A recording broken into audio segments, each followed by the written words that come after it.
Assalamualaikum warahmatullahi wabarakatuh.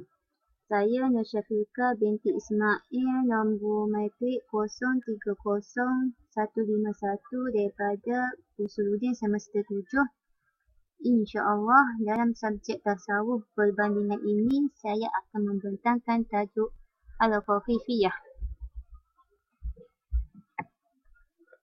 Siapakah Al-Khafifiyah?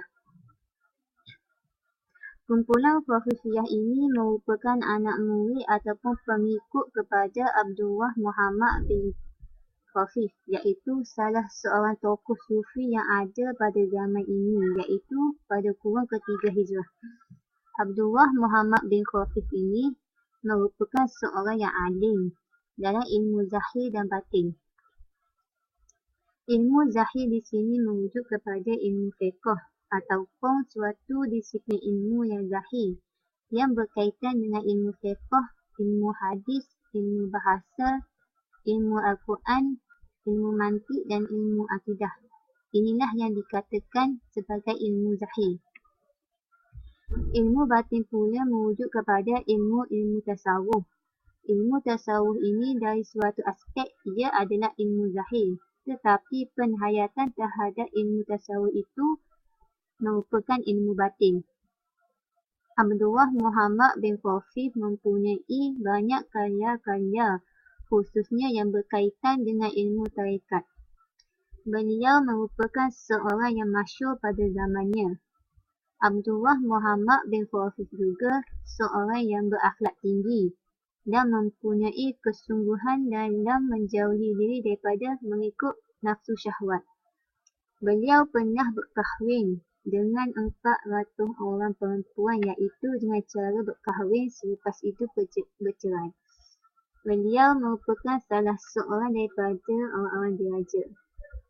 Apabila beliau bertaubat kepada Allah Ta'ala dan kembali kepada Allah Ta'ala, lalu taubatnya dikenali oleh ahli Siraj, jadi semua penduduk-penduduk kampung di situ mula merasa kasih kepadanya dan ingin berdamping diri dengannya untuk mengambil berkat daripada kesolehan yang ada pada dirinya.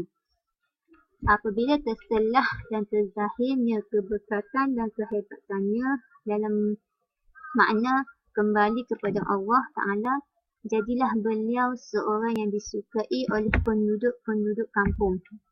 Bukan itu sahaja, bahkan semua gadis-gadis, anak-anak orang pembesar dan anak-anak raja hendak berkahwin dengannya dengan tujuan untuk mengambil berkat daripada kesolehannya itu.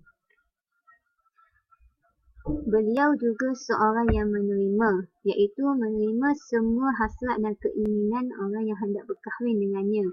Di sini, beliau bukanlah berkahwin seramai 400 orang perempuan sekaligus dalam satu masa, tetapi berkahwin secara berperingkat-berperingkat.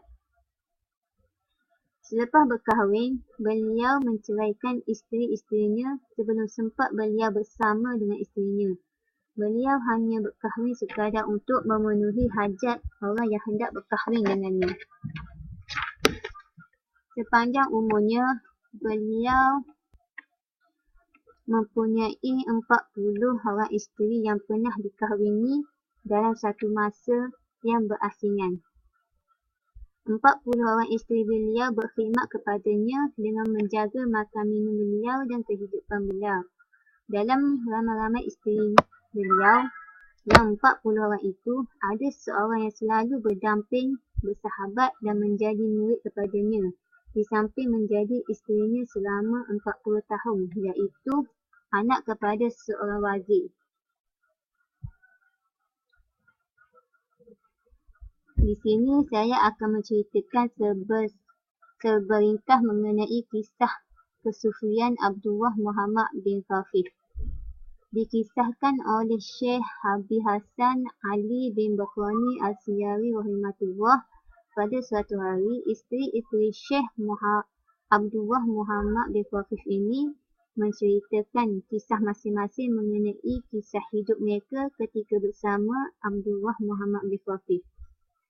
Mereka semua bersepakat menceritakan pengalaman hidup mereka ketika bersama dengan Abdullah Muhammad bin Khafif. Cerita yang mereka sepakati ialah sepanjang mereka hidup bersama dengan Abdullah Muhammad bin Khafif ini, tidak pernah sekali antara mereka berduaan untuk tujuan syahwat.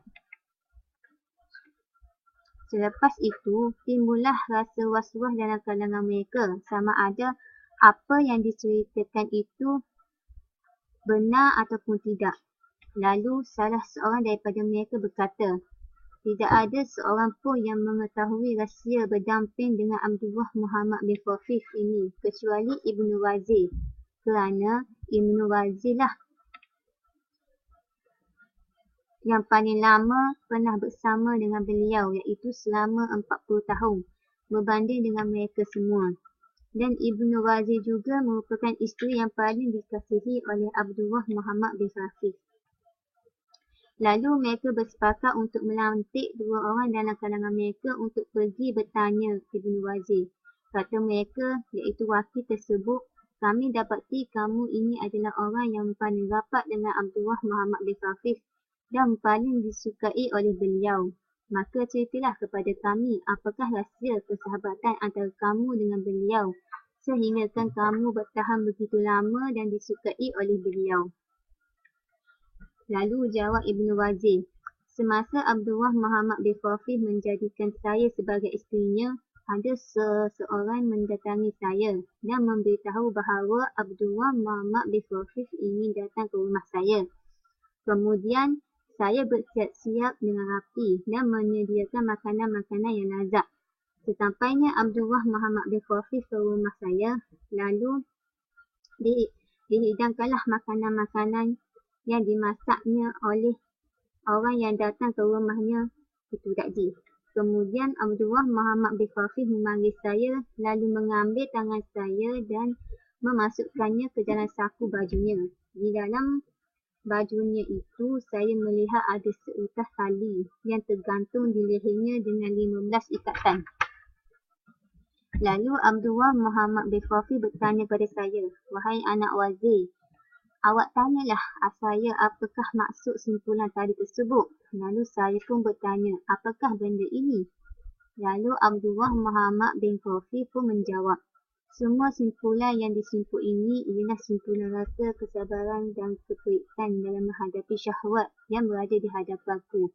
Itulah mujahadah beliau dalam menghadapi syahwat. Kemudian beliau pun berlalu pergi. Kata Ibnu Wazir, inilah percubaan yang paling berani yang pernah Abdullah Muhammad bin Khafif lakukan terhadapku, iaitu memegang tanganku dan memasukkannya ke dalam bajunya.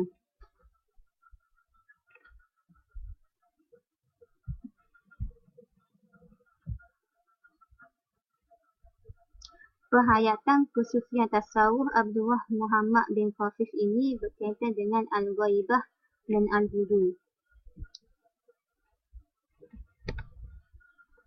Al-ghaibah dan al-hudu ini sama antara satu sama lain. Al-ghaibah dan al-hudu adalah dua perkataan yang lafaznya bertentangan tetapi maksudnya adalah sama. Al-ghaibah ialah ketidakhadiran hati dan al-hudu ialah kehadiran hati.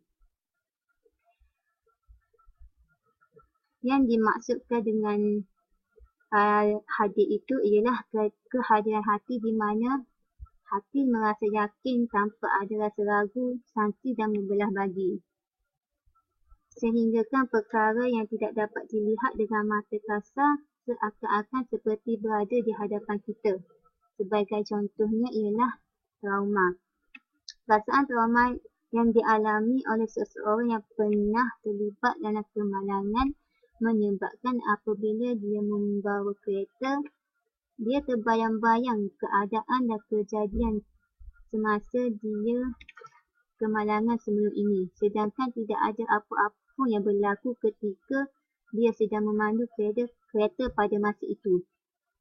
Begitu juga dengan konsep seseorang itu yakin tentang kewujudan Allah Ta'ala, bahawa Allah Ta'ala berkuasa dan maha memimpin. Disebabkan rasa yakin dalam hati itulah yang menyebabkan dia terbayang-bayang dalam dirinya bahawa Allah sedang melihatnya. Dengan makna melihat segala perbuatan yang dilakukannya sehingga dia takut untuk melakukan perkara yang dilarang oleh Allah. Begitu juga keadaan kita ketika berada di dalam dewan perpesaan, di mana pada masa itu kita tidak berani untuk meniru kawan di sebelah kita kerana kita yakin bahawa pengawas perpesaan sedang memerhatikan kita.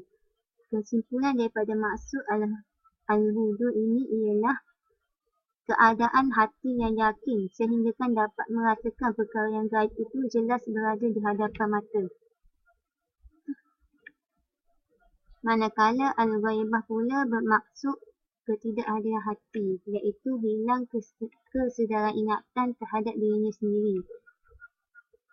Seseorang itu dapat merasa kebesaran dan keagungan Allah Ta'ala dalam diri secara yakin. Sehingga mana dia tidak menghiraukan dirinya kerana terlalu asyik dan tenggelam ingatannya terhadap makna tauhid yang sedang dialaminya itu, sehinggakan dia tidak sedar pandangan terhadap dirinya. Sebagai contohnya ialah ketika kita mengambil CJ penijazahan pada majlis convocation. Pada masa itu, tumpuan kita hanya pada orang yang akan memberi ijazah, sehinggakan kawan-kawan yang berada di hadapan kita, di hadapan mata kita sendiri pun tidak sedar kerana kita terlalu fokus kepada orang yang memberi ijazah. Perkara ghaibah ini hanya berlaku pada seketika masa sahaja, bukan sepanjang masa, tetapi ia akan memberi kesan yang berpanjangan. Jadi, kesimpulan yang dapat disimpulkan daripada makna al-ghaibah dan al-hudur ini menurut pemikiran kesufian ialah lafaznya sahaja yang berbeza tetapi mempunyai makna yang sama. Sekian, terima kasih. Assalamualaikum.